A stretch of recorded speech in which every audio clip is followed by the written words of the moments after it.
ہے تو میکائیل اور جبریل آپ صلی اللہ علیہ وسلم کو لے کر کہاں پہنچے؟ زمزم کے کنواں پر وہاں پہنچے اور اللہ کے نبی کے سینے کو چیرا گیا اور چیرنے کے بعد اللہ کے نبی کہتے کہ اس میں کچھ ان لوگوں نے ڈالا اور پھر جو ہے میرے جہاں پر دل تھا وہاں میرے جسم میں فٹ کر دیا گیا. وہاں سے ایک براق لایا گیا. اس براق ایک سواری ہے جس کو برقن سے کہا گیا, بجلی کے مانندی. کچھ لوگوں نے تو لکھا ہے کہ 1,86,000 کلومیٹر جو ہے نا ایک سیکنڈ میں چلا کرتا, 86,000 کلومیٹر, 1,86,000.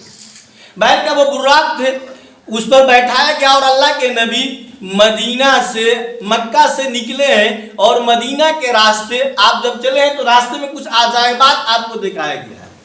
کچھ عجائبات اس طرح سے کہ آپ مدین سے گزرے ہیں, اللہ کے نبی سے کہا گیا کہ یہ شعیب علیہ السلام کا مسکن ہے, آپ یہاں نماز پڑھی, آپ نے نماز پڑھا. پھر جو ہے نا بہت سارے کھجوروں کے راستے سے گزرے تو وہاں پر کہا گیا کہ بات ہے آپ یہاں پر ہجرت کر کے آئیں گے, وہاں پر بھی اللہ کے نبی نے نماز پڑھا. پھر جو ہے وہ وادی طور یعنی کوہ طور سے آپ گزرے ہیں تو وہاں پر بھی آپ سے کہا گیا کہ موسیٰ علیہ السلام اللہ سے ہم کلام ہوئے تھے, وہی جگہ ہے, آپ یہاں پر نماز پڑھی, آپ نے نماز پڑھا. پھر وہاں سے آپ گزرے ہیں تو آپ ایک جگہ ایسی جگہ سے گزرے ہیں جہاں عیسیٰ علیہ السلام کی جائے پیدائش تھی, وہاں پر بھی جبریل امین نے آپ کو کہا کہ آپ نماز پڑھیے, آپ نے وہاں پر بھی نماز پڑھی اور نماز پڑھنے کے بعد آئے کا سفر شروع. کچھ اور بھی عجیب و عجائبات تھے. کچھ لوگ اپنے جو ہے نا تابے کے ناخون سے اپنے جسموں کو نوچ رہے تھے. ایک بوڑھی بھی راستے میں ملی, اللہ کے نبی سے کہا گیا, اللہ کے نبی نے پوچھا جبریل سے یہ کون ہے؟ اللہ کے نبی سے جبریل نے کہا کہ آپ آگے بڑھیے, اس کا جواب مت دیجیے. بوڑھی نے روکنا چاہا. پھر ایک بوڑھا ملا, بوڑھا نے بھی روکنا چاہا. اللہ کے نبی کہے سے جبریل علیہ السلام نے کہا کہ آپ آگے بڑھیے, جو ہے نا آگے بڑھے, آگے چل. اس کے آگے اللہ کے نبی نے کچھ اور عجائبات دیکھی. کچھ اور عجائبات دیکھی کہ کچھ آدمی ہیں جو اپنے سر کو پتھر سے مار رہا ہے. اللہ کے نبی نے جبریل سے پوچھا یہ کون لوگ ہیں؟ تو جبریل نے اللہ کے نبی کو بتایا کہ وہ لوگ جو نماز میں سستی کرتے تھے, یعنی پڑھتے تھے لیکن وقت سے ادھر ادھر کر کے پڑھتے تھے. ہم لوگ تو پڑھتے ہی نہیں, ہم لوگ تو پڑھتے ہی نہیں, اس لیے ہم لوگ اپنے سر کو تو پتھر سے ماریں گے ہی نہیں. بالکل ہم لوگ کے لیے اعلیٰ کوالٹی کا اللہ نے انتظام کر دیا ہے, بھروسہ ہو گیا ہے کہ اللہ تو معاف کریے دے گا, اس لیے ڈر خوف تو ہے نہیں. لیکن ایسے لوگ جو نماز پڑھتے تھے لیکن تھوڑا وقت سے آگے پیچھے پڑھتے تھے, پر اس کی سزا یہ ہے کہ وہ لوگ اپنے سروں کو پتھر سے مار رہے تھے. اور بھی بہت سے عجائبات اللہ کے نبی کے سامنے جو ہے پیش کیا گیا. اتنے میں آپ وہاں پہنچے, آپ کے سواری براق کو, بہت سے عجائبات ہیں, میں مختصر چند کو ذکر کر دیا گیا کیا. اس میں یہ بھی ہے کہ دیکھا کہ کچھ لوگوں کے زبان کو لوہے کے قینچی سے کاٹی جا رہی ہے اور پھر زبان صحیح حالت پر لوٹ آ رہی ہے. اللہ کے نبی نے پوچھا یہ کون لوگ؟ کہا کہ وہ معائز ہے, وہ مقرر ہے, وہ خطیب ہے جو بیان تو کیا کرتے لیکن خود عمل نہیں کیا کرتے تھے. اس طرح کے واقعات وہاں پر گزرے. پھر آپ وہاں پہنچے, وہاں پہنچنے کے بعد تب ایک روایت میں ہے کہ جبریل نے ایک پتھر میں سوراخ کیا, آپ کے براق کو باندھا گیا. دوسری روایت میں ہے کہ عام جو تمام انبیاء آئے تھے ان سب کے سواریوں کے ساتھ آپ کے براق کو بھی کھڑا کر دیا گیا.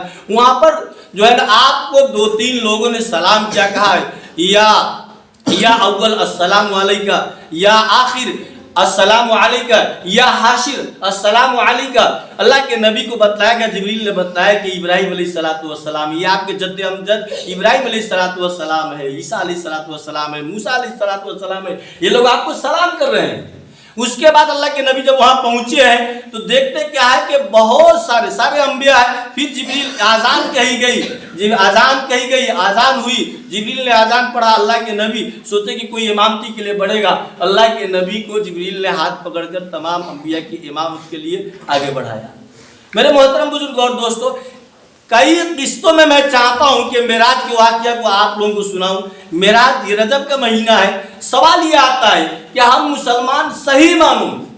آج ایک بات میں کہہ دوں کہ موت کو انسان یاد نہیں کر رہا ہے. انسان جب فیصلہ کرتا ہے یا عام حالت میں بیٹھا رہتا ہے, موت کو یاد کرنا چاہیے. اب ہمارے علاقے میں صرف موت کا اعلان ہوتا ہے, اعلان ہوتا ہے کہ فلاں صاحب مر گیا, یہ صاحب مر گئے, اس کا اعلان ہوتا ہے. حالانکہ ہونا یہ چاہیے کہ 24 گھنٹہ ہمیں موت کو یاد کرنا چاہیے. جب ہم موت کو یاد کریں گے تو انشاءاللہ ہمارے زندگی میں غلطی کم ہوگی, عبادت کی طرف جو ہے نا دل بڑھے گا, عبادت زیادہ جو ہے نا کریں گے جو ہے. کیوں؟ اس لیے کہ ہم جب جب موت کو یاد کریں گے تو خدا یاد آئے.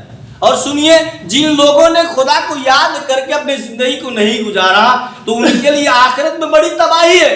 یہ اس طرح کی دنیا آخرت میں ایک الگ دنیا ہے، اور اس دنیا سے پہلے تو ایک عالم برزخ ہے جہاں ہمارے جو ہے نا ہمارے عمل کے اعتبار سے ہمارے ساتھ فیصلہ ہوتا ہے. جو قبر میں ڈالے جاتے ہیں تو عالم برزخ ہے.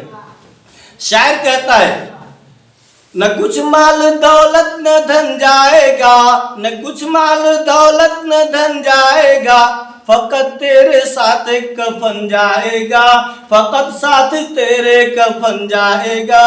نہ کچھ ساتھ آئے نہ کچھ ساتھ دیں گے یہ بھائی برادر، اکیلا تو اپنے وطن جائے گا.